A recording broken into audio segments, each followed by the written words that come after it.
सरकार, सीएम और सिस्टम को पानी पी कर घेरने वाले कुनकुरी नगर पंचायत के अध्यक्ष विनयशील इन दिनों खुद ही बुरी तरह घिरे हुए और फंसे हुए दिख रहे हैं। उन्हें सोशल मीडिया में पोस्ट करके ये बताना पड़ रहा है कि उनके खिलाफ साजिशें रची जा रही हैं, उनके लोगों को तोड़ा जा रहा है, उन्हें कमजोर किया जा रहा है। अब सवाल ये उठता है कि उनके खिलाफ साजिश कौन रच रहा है, कौन उनके लोगों को तोड़ रहा है।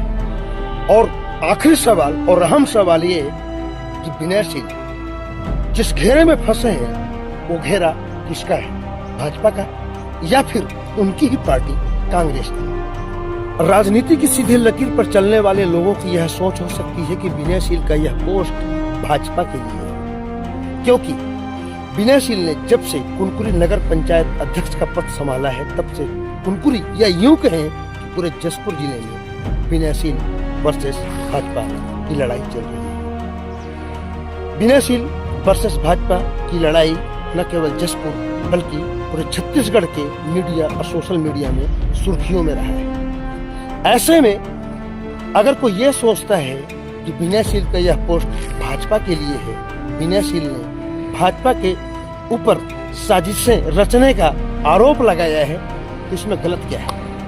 लेकिन राजनीति की सही यानी टेढ़ी मेढ़ी लकीर पर चलने वालों की राय थोड़ी अलग है। वो कुछ और सोचते हैं। जो स्थानीय राजनीति से वास्ता रखते हैं, जिन्हें लोकल राजनीति की जानकारी है, उनका मानना है कि विनयशील ने जो पोस्ट किया है वो पोस्ट भाजपा के लिए कम, कांग्रेसियों के लिए ज्यादा है, क्योंकि विनयशील को इस बार भाजपा से नहीं कांग्रेस से खतरा है। भाजपा नहीं बल्कि कांग्रेस के लोग विनयशील की जड़ें खोदने में लगे हैं। लेकिन सवाल ये भी उठता है कि आखिर कांग्रेस के लोग कांग्रेस की ही एक नेता का जड़ क्यों खोदेंगे?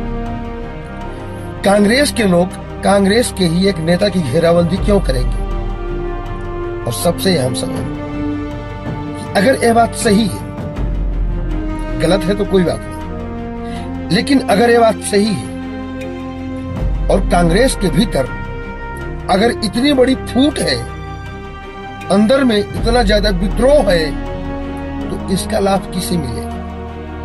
भाजपा को या फिर कांग्रेस के उस गुट को जो कथित रूप से विनयशील की जड़ें खोदने में लगा है? लेकिन इन सारे सवालों का जवाब जानने से पहले ये जानना जरूरी है कि कांग्रेस के भीतर चल क्या रहा है। तो कांग्रेस में हाई लेवल पर क्या कुछ चल रहा है ये कहने बताने की जरूरत नहीं है, लेकिन जो कुछ कांग्रेस में चल रहा है उसका असर जसपुर में भी देखने को मिल रहा है।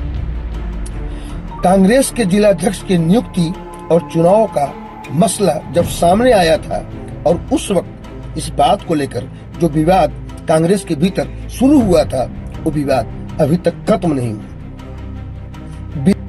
कांग्रेस के जिलाध्यक्ष की दावेदारी को लेकर 4 महीना पहले विनयशील और दूसरे गुट के बीच झगड़ा शुरू हुआ था। दोनों गुट आमने सामने आ गए थे और वो गुटबाजी, वो झगड़ा, वो विवाद अभी तक अपनी जगह में कायम है। बल्कि हम ये कह सकते हैं कि विवाद, ये झगड़ा अंदर ही अंदर बढ़ता जा रहा है और हालात यहाँ तक पहुँच गए हैं कि कांग्रेस के किसी भी बड़े कार्यक्रम में, बड़े आयोजन में न तो विनयशील दिखते हैं, नहीं उनके समर्थक दिखते हैं। विनयशील और उनके समर्थक उन कार्यक्रमों में जाते नहीं हैं या उन्हें बुलाया नहीं जाता, ये तो विनयशील और उनके समर्थक बताएंगे। लेकिन ऐसे कार्यक्रमों में, ऐसे बड़े कार्यक्रमों में कांग्रेस का जो सक्रिय व्यक्ति है, कांग्रेस के सक्रिय जनप्रतिनिधि, कांग्रेस के सक्रिय नेताओं का नहीं होना, यह बताता है कि कांग्रेस के भीतर कुछ बेहतर नहीं चल रहा है। अब सबसे बड़ा सवाल ये उठता है कि कांग्रेस के भीतर जो एक फूट है, कांग्रेस के भीतर जो झगड़ा चल रहा है, जो विवाद चल रहा है, इसका लाभ किसे हो रहा है? इसका लाभ किसे मिल रहा है? कौन ले रहा है इसका लाभ? जाहिर सी बात है, कांग्रेस को तो इससे लाभ होने से रहा। कांग्रेस के एक गुट को भले ही ऐसा लगता हो कि इससे विनयशील की ताकत कम होगी, विनयशील कमजोर होंगे, लेकिन हकीकत यह है कि झगड़े, फूट और विवाद से न केवल विनाशील बल्कि कहीं न कहीं पूरी कांग्रेस पार्टी को बड़ा नुकसान हो रहा है। लेकिन